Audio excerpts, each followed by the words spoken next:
Hello guys, welcome to small pass channel. இன்றைக்கி நம்ம வீடியோவில் என்ன பார்க்க போகிறோன்னா, சடனாக ஒரு ட்ரிப் பிளான் பண்ணி நாங்கள் மே மந்த் போயிருந்தோம். எந்த பிளேஸ்ன்னு பார்க்குறீங்களா? அந்தமான் நிக்கோபார் ஐலாண்ட். அந்த ஐலாண்டில் நாங்கள் என்னென்ன பார்த்தோம், என்னென்ன ஸ்பெஷாலிட்டிஸ், எங்களுக்கு தெரிஞ்ச ஒரு சில சின்ன விஷயங்களை உங்கள் கூட ஷேர் பண்ண போகிறோம். வாங்க வீடியோக்குள்ளே போகலாம். சென்னை இன்டர்நேஷ்னல் ஏர்போர்ட்லேருந்து நாங்கள் கிளம்பியாச்சு. அங்கேருந்து அந்தமான் போர்ட் பிளேயர் நாங்கள் ரீச் ஆகிட்டோம். அந்தமான் போர்ட் பிளேயர் வந்து பார்த்திங்கனாக்கா நம்மளோட இன்டர்நேஷ்னல் ஏர்போர்ட் மாதிரி ரொம்ப பெரிய ஏர்போர்ட்லாம் கிடையாதுங்க. ஒரு குட்டியான ஏர்போர்ட்டு தான். நாங்கள் போர்ட் பிளேயர் இறங்குறதுக்கு முன்னாடி 10 minutes வந்து பார்த்திங்கனாக்கா ஏரோப்ளைனில் இருக்க விண்டோஸ் எல்லாம் கம்பல்சரி க்ளோஸ் பண்ணணுன்றது சொல்லிட்டாங்க. அந்த 10 minutes ட்ராவல் எங்களுக்கு ரொம்ப பதட்டமாக இருந்தது. பட் எதனாலன்றது வந்து பார்த்திங்கனாக்கா அங்கே இறங்கினதுக்கு அப்புறமா தான் எங்களுக்கு தெரிஞ்சது. அந்த 10 நிமிஷத்துக்கு வந்து பார்த்திங்கனாக்கா ஒரு செலக்டட் பாயிண்ட் இருக்கும் மாமா. அந்த பாயிண்டில் கம்பல்சரி விண்டோஸ்லாம் க்ளோஸ் பண்ணிவிட்டு போகணுன்றது தான் ப்ரொசீஜர். அது இறங்கிட்டு நாங்கள் தெரிஞ்சுக்கிட்டோம். அங்கே இறங்கினதுக்கப்புறம் ஃபுல்லாக ராணுவ வீரர்களாக தான் இருந்தாங்க.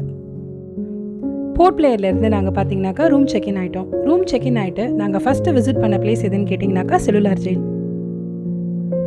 இந்த செல்லுலார் ஜெயில் வந்து பார்த்ததுக்கப்புறமா தான் தெரியுது நம்மளுடைய நாட்டு சுதந்திர போராட்ட தியாகிகள் எந்த அளவுக்கு வந்து கஷ்டப்படுத்தப்பட்டிருக்காங்க, கொடுமைப்படுத்தப்பட்டிருக்காங்கன்றது.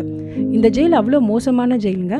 சுற்றி வந்து பார்த்திங்கனாக்கா இதில் கடலுக்கு நடுவில் ஒரு தீவு, அந்த தீவில் அமைக்கப்பட்டது தான் வந்து இந்த ஜெயிலுங்க.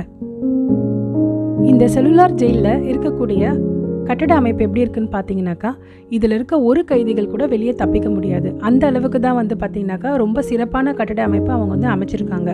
அதுவும் இல்லாமல் இதில் வந்து உயர் பாதுகாப்பும் அவங்க கொடுத்துருக்காங்க. இவ்வளவு விதிமுறைகள் இருக்கக்கூடிய இந்த செல்லுலார் ஜெயிலேருந்து எந்த ஒரு கைதிக்கும் தப்பிக்கணுன்ற எண்ணமே வராதாங்க. அதையும் மீறி அவங்க தப்பிச்சாலுமே சுற்றி கடல் மட்டும்தான். நம்மளுடைய சுதந்திர போராட்ட தியாகிகள் இந்த ஜெயிலுக்குள்ளே ஒரு இருட்டு அறையில் மட்டும்தான் அடைக்கப்பட்டு வச்சுருந்தாங்களாமா. அவங்களால நிலவு ஒளியையும் சூரிய வெளிச்சத்தை மட்டும்தான் உணர முடியுமா. நம்மளுடைய இந்திய நாட்டு சுதந்திர போராட்ட தியாகிகள் எல்லா மாநிலங்களிலிருந்தும் இங்கே வந்து கொடுமைப்படுத்தப்பட்டிருக்காங்க. அவர்களோட பெயர்களெல்லாம் இங்கே குறித்து வச்சுருக்காங்க. இந்த இடமானது பிரிட்டிஷ் காவலாளிகளின் முக்கிய கண்காணிப்பு பகுதிங்க. இங்கிருந்து வந்து அவங்க எல்லா கைதிகளையும் பார்ப்பாங்களாமா. யாருன்னா தப்பிக்க முயற்சித்தாங்கன்னா சுட்டுடுவாங்களாமா. சுற்றி கடல் மட்டுமே இங்கே தெரியுங்க. இந்த அறை பார்த்தீங்கன்னாக்கா ரொம்ப முக்கியமான அறைங்க. செல்லுலார் ஜெயிலில் இருக்கக்கூடிய மிக முக்கியமான அறைன்னு சொல்கிறாங்க. என்னென்னா செல்லுலார் ஜெயிலில் அந்த காலத்தில் பிரிட்டிஷ் வந்து எப்படி உருவாக்கினாங்க, இது யார், இந்த கட்டட அமைப்புக்கு யார் அனுமதி கொடுத்தாங்க, இந்த கட்டட அமைப்பின் சிறப்பு அம்சங்கள் என்ன, இதில் எப்படிலாம் நுணுக்கமாக வேலைப்பாடுகள் செஞ்சுருக்காங்க, இந்த மாதிரியான ஒட்டுமொத்த வரலாறையும் அந்த காலத்து பிரிட்டிஷ் காலத்தில் இருக்கக்கூடிய எல்லா விஷயங்களையும் இந்த அறைக்குள்ளே வந்து வச்சுருக்காங்க. அதில் நாங்கள் முக்கியமாக தெரிஞ்சுக்கிட்ட விஷயம் என்னென்னா, நம்மளுடைய இந்திய நாட்டு சுதந்திர போராட்ட தியாகிகளை வச்சு தான் இந்த கட்டடத்தையே வந்து கட்டியிருக்காங்களாம். ஜெயில் விதிமுறைகளை மீறினவங்களுக்கு பிரிட்டிஷால் கொடுக்கப்பட்ட தண்டனை இதுதாங்க. சங்கிலியால் கட்டி வச்சு அவங்கள வெயில், மழை, புயல் எதுவாக இருந்தாலும் பார்க்க மாட்டாங்களாமா. கட்டி வச்சு அடிச்சுக்கிட்டே இருப்பாங்க. செல்லுலார் ஜெயிலில் கண்டக்ட் பண்ணுற ஷோ தான் வந்து லைட் ஷோங்க. இது வந்து ஈவினிங்கில் கண்டக்ட் பண்ணுறாங்க. இந்த ஷோவில் என்ன காட்டுறாங்கன்னா, சுதந்திர போராட்ட தியாகிகள் வந்து அங்கே எவ்வளோ கஷ்டப்படுத்தப்பட்டாங்க, கொடுமைப்படுத்தப்பட்டாங்க, ஒருவருடைய வாழ்க்கை வரலாறும் அங்கே வந்து பதிச்சு வச்சுருக்காங்க. அந்த ஷோவில் ப்ரொஜெக்டர் வச்சு நமக்கு அவங்க காமிக்கிறாங்க. அதில் ஒரு கைதியோடைய தனித்துவம், அதாவது யார் யார் என்னென்ன தப்புகள் பண்ணாங்க, அவங்களுக்கு எந்த மாதிரி தண்டனைகள் எல்லாம் அவங்க கொடுத்தாங்க, தூக்கு மேடை வந்து எப்படி அங்கே நிறைவேற்றப்படும், தூக்கு தண்டனை எப்படி அவங்க கொடுப்பாங்க, தூக்கு மேடை எப்படி இருக்கும், அவங்களோட அறையில் வந்து எலிகளெல்லாம் விட்டு கொடுமைப்படுத்தியிருக்காங்க, அவங்கள அடித்து ஒரு சங்கிலியில் வச்சு அவங்கள கட்டி வச்சு இழுத்துருக்காங்க.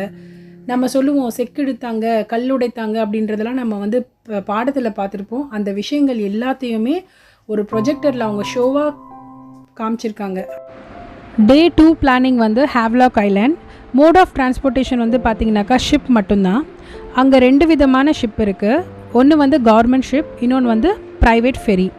நாங்கள் சூஸ் பண்ணது வந்து பார்த்திங்கனாக்கா மேக்ரோஸ் ஃபெரி தான் நாங்கள் சூஸ் பண்ணோம், ப்ரைவேட்டான ஃபெரி. இப்போ சென்னை ஏர்போர்ட்டில் எப்படி நமக்கு எல்லா ஃபார்மாலிட்டிஸ் அண்ட் ப்ரொசீஜர்ஸ் இருக்குமோ அதே ப்ரொசீஜர் தான் வந்து பார்த்திங்கனாக்கா சீபோர்ட்டுக்கும் வந்து அதே இதுதான் ஃபாலோ பண்ணியிருக்காங்க. நம்மளோட லக்கேஜிலேருந்து எல்லாமே வந்து செக்இன் இருக்கும். அதுக்கப்புறமா வந்து ஃப்ளைட்டில் எப்படி வந்து லக்கேஜஸ்லாம் தனியாக எடுத்துகிட்டு போவாங்களோ அதே மாதிரி தான் இங்கேயும். கவர்மெண்ட் ஃபெரியில் நம்ம ட்ராவல் பண்ணோன்னா 2.5 hours ஜேர்னி நமக்கு. இதே நம்ம ப்ரைவேட் ஃபெரியில் ட்ராவல் பண்ணும்பொழுது 1.5 hour போயிடலாம். எல்லா ப்ரொசீஜருக்கு அப்புறம் எங்களோட ஃபஸ்ட்டு ஷிப் ஜர்னி ஸ்டார்ட் ஆகிடுச்சு. மெக்ரூஸ் ஃபெரியில் வந்து 3 விதமான கேட்டகரி கொடுத்துருக்காங்க. Lower tech, Appar tech and VIP tech. நாங்கள் அப்பர் டெக் வந்து புக் பண்ணியிருந்தோம். விண்டோ சீட்ஸ் நாங்கள் புக் பண்ணியிருந்தோம். எங்களுக்கு ரொம்ப பிடிச்சிருந்தது. லோவர் டெக்கில் வந்து பார்த்திங்கனாக்கா உங்களுக்கு நார்மல் சீட்ஸ் இருக்கும். அது நார்மலான ஒரு சைடில் வந்து நீங்கள் என்ஜாய் பண்ணலாம். இதே அப்பர் டெக்கில் வந்து குஷன் ஹேஸ்டட் சீட்ஸ்லாம் வந்து கொடுத்துருந்தாங்க. அதுவுமே ரொம்ப நல்லா இருந்தது. விஐபி டெக்கில் வந்து பார்த்திங்கனாக்கா உங்களுக்கு ப்ரைவேட் ரூம் மாதிரி கொடுத்துருவாங்க. ஒரு 10 சீட்ஸ் இருக்கும். ஷிப் ஃபெசிலிட்டிஸ்ன்னு பார்த்தீங்கன்னாக்கா உள்ளவே கேன்டீன் இருக்குது, ரெஸ்ட் ரூம்ஸ் இருக்குது, டிவியெல்லாம் உள்ளே இருக்குது, மியூசிக்ஸ் எல்லாம் வந்து கண்டக்ட் பண்ணுறாங்க. கேன்டீனில் நம்ம ஆர்டர் பண்ணிவிட்டு அவங்க சீட்ஸில் உட்காந்துட்டு சீ வியூ பார்த்து சாப்பிட்ற என்ஜாய்மெண்ட்டே தனிங்க. அங்கே உள்ளே ஆர்டர் பண்ணி தான் சாப்பிட்ணுன்றது கம்பல்சரி கிடையாது. நீங்கள் ப்ரைவேட்டாக என்ன வெளியில் வாங்கிட்டு வந்தாலுமே நீங்களும் உட்காந்து சாப்பிடலாம். ஷிப் செயிலிங் வந்து ஸ்டார்ட் ஆனதுக்கப்புறமா ஏர்போர்ட்டில் நம்ம ஃப்ளைட்டில் ஜேர்னியில் என்னென்ன நமக்கு சேஃப்டி இன்ஸ்ட்ரக்ஷன்ஸ் கொடுப்பாங்களோ அதே இன்ஸ்ட்ரக்ஷன்ஸ் ப்ராப்பராக வந்து ப்ரொசீஜர் வைஸ் என்னென்ன பண்ணணுன்றதை ஷிப் செயிலிங்கில் நமக்கு சொல்கிறாங்க. ஷிப் செயிலிங் வந்து ஸ்டார்ட் ஆனதுக்கப்புறமா அந்த செயிலிங் வந்து நாங்கள் ரொம்ப என்ஜாய் பண்ணோம். ஃபஸ்ட்டு செயிலிங் பெஸ்ட்டு செயிலிங் அப்படிங்கிற மாதிரி அன்றைக்கி மழை ரொம்ப நல்லா இருந்தது.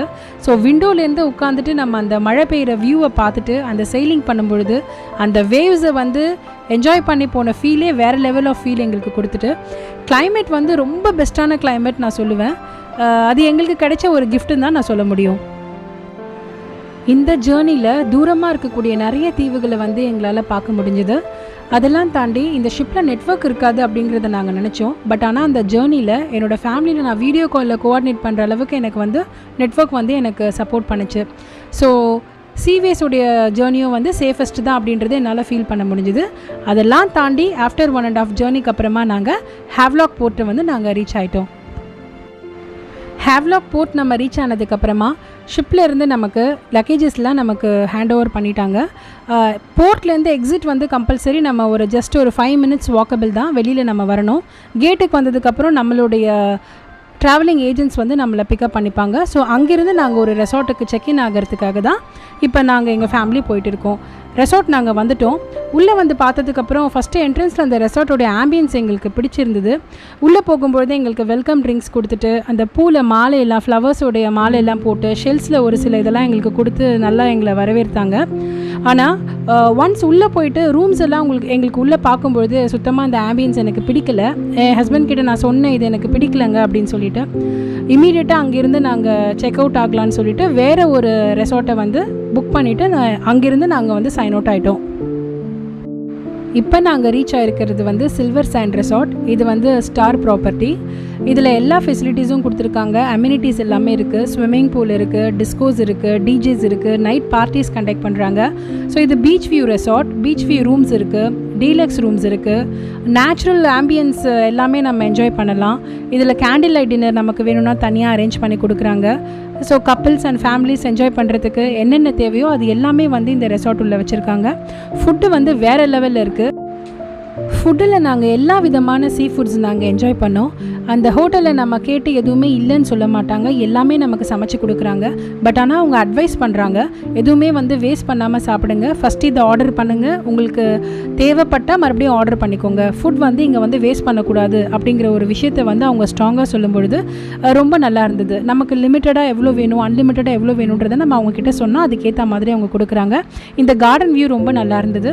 ஒரு இடத்துலையும் காட்டேஜஸ் எல்லாம் ரொம்ப சூப்பராக பியூட்டிஃபுல்லாக டிசைன் பண்ணி வச்சுருந்தாங்க. நம்ம ஊஞ்சல் விளையாடலாம், நேச்சுரலாக நம்ம வந்து பார்த்திங்கனாக்கா ஒரு வாக் போகலாம், சீ வாக் போகலாம், அந்த மாதிரி எல்லா விதமான இதுவும் இதில் இருந்தது. அந்த ரெசார்ட்லேயே எங்களுடைய லஞ்சை முடிச்சுட்டு நாங்கள் இப்போ ராதா நகர் பீச்சுக்கு விசிட்காக போயிட்டு இருக்கோம். இந்த ஜேர்னி வந்து எனக்கு ரொம்ப ஃபுல்ஃபில்டாக இருந்தது. இயற்கை சூழ்ந்த விஷயங்கள் மட்டும்தான் வந்து இந்த ஹேவ்லாக் ஐலாண்ட்லேருந்து ராதா நகர் பீச்சுக்கு நாங்கள் போகிற வழியில் வந்து பார்க்க முடிஞ்சுது. பலவிதமான மரங்கள், பலவிதமான செடி கொடிகள் எல்லாம் இருந்தது. ஒரு இடத்துலையும் ஒரு வாசனை வருது. இந்த மாதிரி விஷயங்களெல்லாம் அந்தந்த இடத்துல தான் நம்ம வந்து அனுபவிக்க முடியும். அது ஹேவ்லாக் போகிற வழியில் எங்களால் ஃபீல் பண்ண முடிஞ்சுது. போகிற வழியில் ஒரு குப்பை கூட இல்லைங்க. டூரிஸ்ட் பிளேஸாக இருந்தாலுமே அந்த கவர்மெண்ட் வந்து அவ்வளோ ஸ்ட்ரிக்டாக வந்து ஃபாலோ பண்ணி வச்சுருக்காங்க. எங்களுக்கு ரொம்ப நல்லா இருந்ததுங்க. ஒரு நல்ல மைண்ட் செட் இருந்தது. ஒரு லேசான மழையில் நாங்கள் இப்போ அந்த ராதா நகர் பீச்சோட என்ட்ரன்ஸுக்கு நாங்கள் வந்துட்டோம். சுற்றுலா தலங்களுக்கு என்னென்ன விஷயங்கள் தேவைப்படுமோ அது எல்லாமே அந்த இடத்துல வந்து அமைச்சு வச்சுருக்காங்க. நாங்கள் உள்ளே வந்ததுக்கப்புறமா கேபில் அங்கே வந்து கம்பல்சரி ஃபாலோ பண்ணுற ப்ரொசீஜர் என்னென்னா, நம்ம ஈரமாக இருந்தோம்னா, அதாவது வெட்டாக இருக்கும் அப்படின்னா நம்மளை கேப் உள்ளே சேர்க்க மாட்டாங்களாமா. நம்ம போகும்பொழுது எக்ஸ்ட்ரா ட்ரெஸ்ஸஸ் தான் எடுத்துகிட்டு போகணுமாமா. பீச்சில் என்ஜாய் பண்ணிவிட்டு நம்ம வெட்டாயிட்டோம் அப்படின்னா அங்கே சேஞ்சிங் ரூம் இருக்குது, லாக்கரும் நமக்கு கொடுக்குறாங்க. நம்ம க்ளோத்ஸ் எல்லாம் மாற்றிட்டு ட்ரை ஆனதுக்கப்புறமா தான் வந்து நம்ம கேப் உள்ளே வந்து போக முடியும். அந்த பீச் உள்ளே வந்து பார்த்திங்கனாக்கா நாங்கள் உள்ளே போகும்பொழுது என்னடா இது ராதாநகர் பீச்சுன்னு சொல்கிறாங்களேன்ற யோசனை முதல்ல இருக்கலாம். ஆனால் அதில் போகும்பொழுது தான் அதோடைய ஸ்பெஷாலிட்டி என்னன்றதே நாங்கள் தெரிஞ்சுக்கிட்டோம். இந்த ராதாநகர் பீச் வந்து ஹேவ்லாக் ஐலாண்டில் இருக்க ஒரு ரொம்ப பெஸ்ட் ஃபேமஸான பீச். பீச்சோடைய ஸ்பெஷலே வந்து ஒயிட் சாண்ட் தாங்க. கிறிஸ்டல் கிளியர் வாட்டர் வந்து இந்த பீச்சில் வந்து இருக்கும். இதுதான் வந்து அந்தமான் தீவில் ரொம்ப ஃபேமஸான டூரிஸ்ட் ஸ்பாட்டில் ஒன்றுங்க. 2016 வந்து ஏஷியாவுடைய பெஸ்ட் 25 பீச்சில் நம்பர் 1 பீச் அப்படின்ற ஒரு பேரை வந்து இந்த ராதாநகர் பீச் வந்து எடுத்திருக்கு. அதுவும் இந்தியாவில் இருக்க மிகச்சிறந்த கடற்கரையில் ஒன் ஆஃப் த பீச் அப்படின்னும் கருதப்பட்டிருக்கு. அந்த பீச் உள்ள நாங்கள் போனதுக்கப்புறமா பாருங்கள், அந்த மேகங்கள் எவ்வளோ அழகாக இருக்குது. அந்த பீச்சோடைய கலர் பாருங்கள், வாட்டருடைய கலர் வந்து எவ்வளோ பியூராக இருக்குது. சுற்றி வந்து மலைகள் இருக்குது, நிறைய மரங்கள் இருக்குது, இயற்கை சூழ்ந்த விஷயங்கள் எல்லாமே வந்து அந்த பீச்சில் வந்து அடங்கியிருக்கு. இதில் வந்து ஓல்டேஜ் பீப்புள்ஸும் பார்க்க முடியுது, ஃபேமிலி பர்சன்ஸும் வராங்க, ஹனிமூன் கப்பிள்ஸும் வராங்க. எப்படிப்பட்ட வயசில் இருக்கவங்க வந்தாலும் கண்டிப்பாக இந்த மைண்ட் செட்டை வந்து ரொம்ப என்ஜாய் பண்ணுவாங்க. அப்படிங்கிறதுக்கு இந்த பீச் வந்து ஒரு ஸ்பெஷலான உதாரணங்க. அங்கே உட்காரத்துக்கு தனித்தனியான ஹட்ஸ் எல்லாம் போட்டிருக்காங்க. வாங்க, நாங்கள் என்ஜாய் பண்ண அந்த எக்ஸ்பீரியன்ஸை நீங்கள் பாருங்கள். நமக்கு லைஃப்பில் எவ்வளோ ப்ரெஷர், எவ்வளோ டென்ஷன், எவ்வளோ ஸ்ட்ரெஸ் எது இருந்தாலுமே அதெல்லாம் ஒரு 10 நிமிஷம் நம்ம தள்ளி வச்சுட்டு அந்த பீச் வாக் நம்ம போகிற எக்ஸ்பீரியன்ஸ் இருக்குது பாருங்கள். வாவ், அதை நீங்களும் வந்து என்ஜாய் பண்ணி பாருங்கள். ராதாநகர் பீச்சில் டெஃபினட்டாக வந்து உங்களுக்கும் ரொம்ப சந்தோஷமாக இருக்கும்.